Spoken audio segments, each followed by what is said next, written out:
Fala aí galera, beleza? Aqui é o Bruno Moura e você está no canal Espaço da Bola. Estamos aqui para falar de um assunto um pouco diferente do que a gente tem tratado aqui no canal.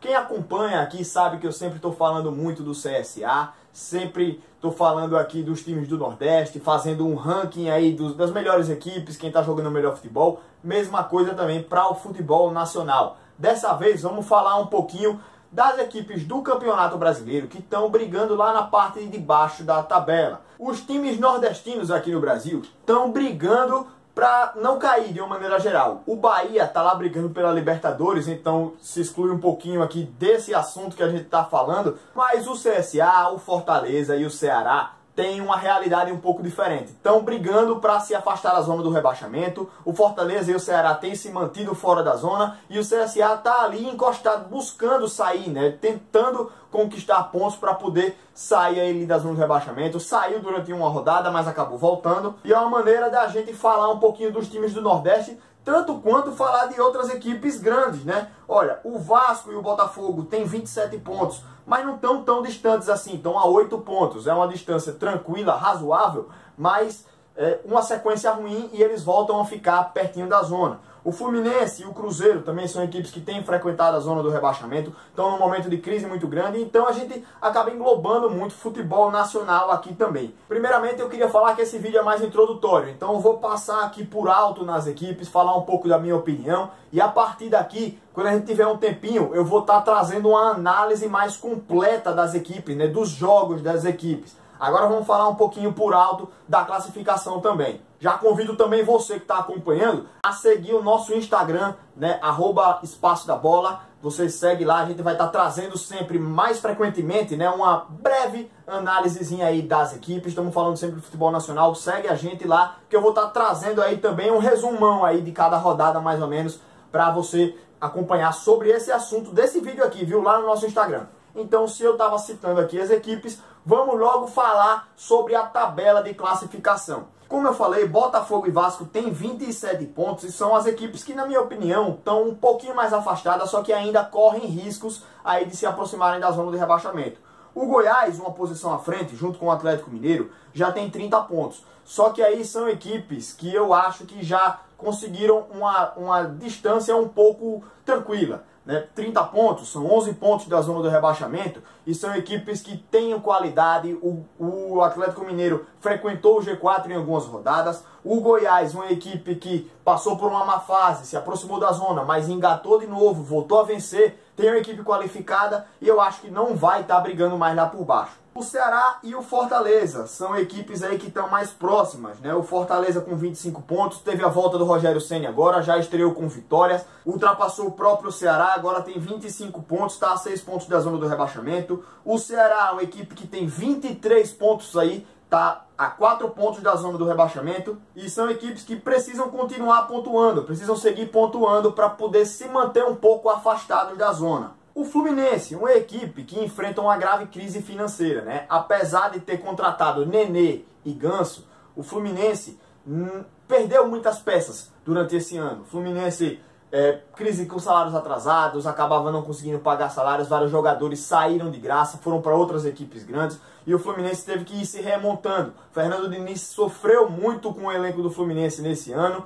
aí saiu, acabou entrando o Oswaldo de Oliveira, não conseguiu se manter no cargo, foi a mesma bagunça, né? O time não conseguia se acertar, teve aquele imbróglio também com o Ganso e acabou agora o Fluminense botando o Oswaldo para fora também. E agora já entrando um pouco na zona do rebaixamento, o Cruzeiro com 19 pontos está a 3 pontos do Fluminense, mas o Cruzeiro é uma equipe que extracampo tá uma bagunça completa e total. É uma loucura o que acontece no Cruzeiro, um time que uns 4 anos atrás estava no grande auge, né?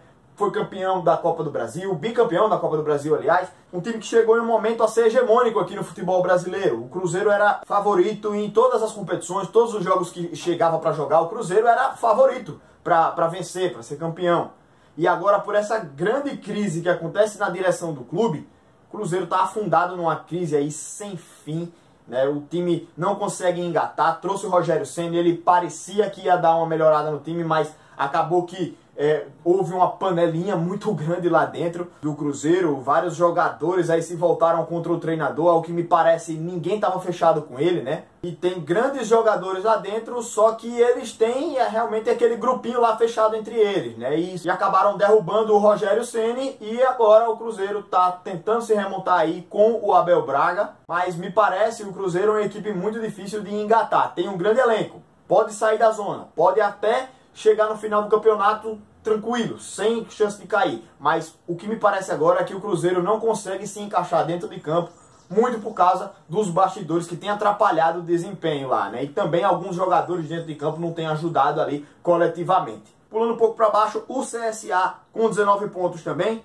né? Como eu falei, eu sempre falo muito do CSA, vou estar falando um pouquinho por alto aqui. O CSA era uma equipe que 2 rodadas atrás, né, antes do jogo contra o Palmeiras, parecia ter encontrado a equipe ideal para jogar. Tava conseguindo vitórias, tava fazendo bons jogos, não tava levando gols, o que era importante, e tava fazendo gols. Mas aí foi para o jogo contra o Palmeiras e foi aquele desastre, né? Deu tudo errado para o CSA e deu tudo certo para o Palmeiras. Um 6-2 que botou de novo a defesa do CSA como uma das piores do campeonato, mas se a gente tirar esses 2 últimos jogos, dos 33 gols sofridos do CSA teria 25. E também essas 2 derrotas, o time do CSA mostrou uma insegurança muito grande. Voltou a mostrar aquela equipe meio abatida, né? Depois que sofre o gol, depois que está perdendo, não tem forças para reagir. Mas também tem que ressaltar a qualidade dos adversários. O Palmeiras está brigando para ser campeão, né? Tá a 3 pontos do Flamengo. O Santos está em 3º colocado, também está lá no G4. Então, assim, 2 derrotas para Santos e Palmeiras não era o fim do mundo para a equipe do CSA. Mas tem que se ajustar um pouco mais aí, porque realmente foi assustador essas 2 partidas aí do CSA. Não teve chance alguma sequer de buscar um pontinho. O Avaí, olha só, o Avaí era uma equipe que nos primeiros 16 jogos não tinha conseguido sequer uma vitória. O time estava afundado lá embaixo. Só que nos últimos 6 jogos foram 3 vitórias e 3 derrotas. Então, assim, 50%, né, de aproveitamento, 9 pontos conquistados, o que fez o Avaí pular de 7 pontos para 16 pontos. Então, assim, o Avaí me parece uma equipe que está começando a encontrar um futebol ali que pode buscar pontos, pode conseguir pontos importantes, vencer o Fluminense, vencer o Atlético Paranaense, vencer o Atlético Mineiro. Então, é uma equipe que me parece que está ainda se acertando, se ajustando. A equipe do Avaí teve uma crescente de desempenho nas últimas rodadas e pode voltar a sonhar aí, apesar de estar 6 pontos abaixo do Fluminense, que é o primeiro time da zona do rebaixamento. Se mantivesse 50% de aproveitamento aí, é difícil, mas o time do Avaí pode ainda sonhar aí com se aproximar da saída da zona do rebaixamento. E o que importa é se manter vivo até o final, porque o time se mantém aí empolgado para continuar lutando, continuar buscando. E se estiver vivo até o final, ainda chega lá no finalzinho lá buscando uma vaguinha ainda na Série A. E por último, gente, a Chapecoense, né, uma equipe que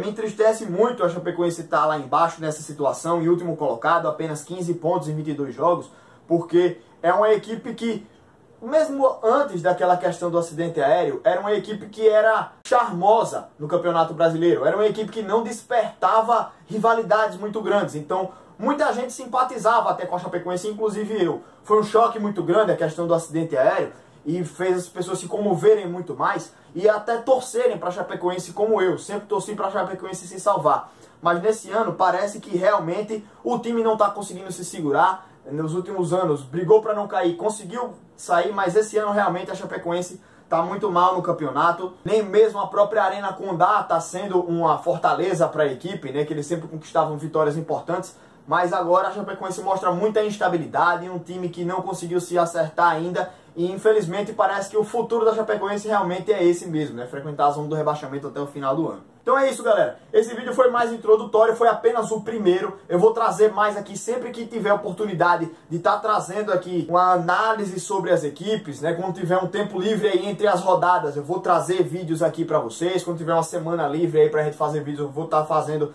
aqui também. Então agradeço a vocês que estão acompanhando aqui o nosso canal. Um abraço a todos, valeu galera, até mais e até o próximo vídeo.